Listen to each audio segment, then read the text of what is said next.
రైతు సంక్షేమానికి ఎన్డీఏ ప్రభుత్వం ప్రాధాన్యం ఇస్తుందని ఏపీ బీజేపీ అధ్యక్షుడు మాధవ్ అన్నారు.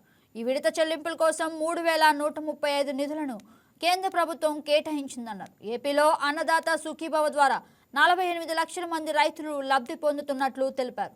కేంద్రం సాయంగా 2000, రాష్ట్ర వాటా 5000 కలిపి మొత్తం ఒక్కో రైతు ఖాతాలో 7000 రూపాయలు జమ చేయనున్నట్లు వివరించారు.